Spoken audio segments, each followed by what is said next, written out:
Hello friends, வணக்கம். இன்றைக்கி நம்ம முட்டை போண்டா எப்படி பண்ணுறதுன்னு பார்க்கலாம்.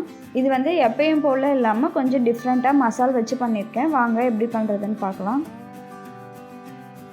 ஃபஸ்ட்டு வந்து நீங்கள் முட்டையை வேக வச்சு எடுத்துக்கோங்க.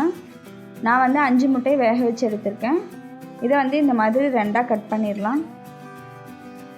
அடுத்ததான் நம்ம இதில் உள்ள மஞ்சள் கருவையெல்லாம் தனியாக எடுத்துடலாம்.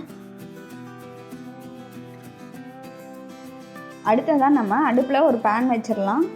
பேன் நல்லா சூடான பிறகு அதில் 2 டீஸ்பூன் அளவுக்கு எண்ணெய் ஊற்றிக்கோங்க. எண்ணெய் காஞ்ச பிறகு இதில் நம்ம ஒரு பாதி அளவுக்கு பெரிய வெங்காயத்தை நல்லா பொடியாக நறுக்கி சேர்த்துக்கலாம். வெங்காயத்தை ஒரு 5 நிமிஷம் நல்லா வதக்கிக்கோங்க. இப்போ வந்து நம்ம இதில் ஒரு 4 பல் பூண்டை நல்லா தட்டி இதில் சேர்த்துக்கலாம். பூண்டோட பச்சை வாசனை போகிற வரைக்கும் நல்லா வதக்கிக்கோங்க. இப்போ நம்ம இதில் 1/4 டீஸ்பூன் உப்பு, 1/2 டீஸ்பூன் மிளகாய்த்தூள், 1/2 டீஸ்பூன் கொத்தமல்லி தூள், 1/2 டீஸ்பூன் கரம் மசாலா, கொஞ்சமாக மிளகுத்தூள், இது எல்லாத்தையும் சேர்த்து நல்லா கலந்துடலாம்.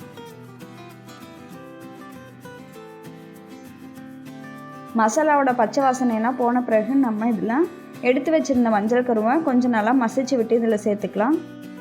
இதை நல்லா கலந்து விட்டுருங்க. இப்போ நம்மளோட மசாலா ரெடி ஆயிடுச்சு. அடுத்தது நம்ம போண்டா போடுறதுக்கு மாவு ரெடி பண்ணிக்கலாம்.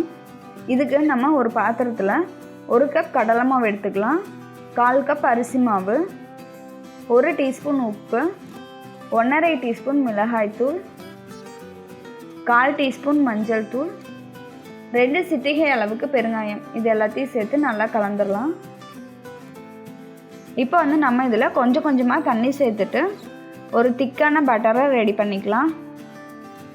இந்த முட்டை போண்டா போடுறதுக்கு நம்ம பஜ்ஜி மாவு ரெடி பண்ணுறதை விட கொஞ்சம் கெட்டியாக தான் மாவு ரெடி பண்ணணும். அப்போ தான் வந்து முட்டையில் வந்து இந்த மாவு ஒட்டும். ரொம்ப தண்ணியாட்டும் பண்ணிடாதீங்க.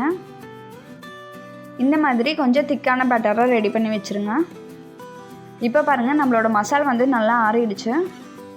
இப்போ நம்ம அதுலேருந்து ஒரு சின்ன உருண்டையை எடுத்துகிட்டு இந்த வெள்ளைக்கருவுக்குள்ளே வச்சிடலாம். இந்த மாதிரி எல்லா முட்டையிலையும் ரெடி பண்ணி வச்சுக்கோங்க. இப்போ வந்து நம்ம இதை ஒன்றா எடுத்து இந்த மாவில் டிப் பண்ணி எண்ணெயில் போட்டு பொரிச்சு எடுத்துக்கலாம். இந்த முட்டையை எண்ணெயில் போடுறதுக்கு முன்னாடி எண்ணெய் வந்து நல்லா காஞ்சிருச்சான்னு செக் பண்ணிக்கோங்க. எண்ணெய் நல்லா காஞ்ச பிறகு போடுங்க, அப்போ தான் நல்லாயிருக்கும். இந்த மாதிரி நீங்கள் ஸ்பூன் வச்சு கூட எடுத்து ஒன்றா போட்டுக்கலாம். ஒரு 5 நிமிஷம் எண்ணெயில் போட்டு நல்லா பொரிச்ச பிறகு நீங்கள் வெளியில் எடுத்துருங்க. இப்போ பாருங்கள், நம்மளோட முட்டை போண்டா சூப்பராக தயாராகிடுச்சு. இந்த முட்டை போண்டாவை நீங்களும் உங்கள் வீட்டில் ட்ரை பண்ணி பாருங்கள். நன்றி.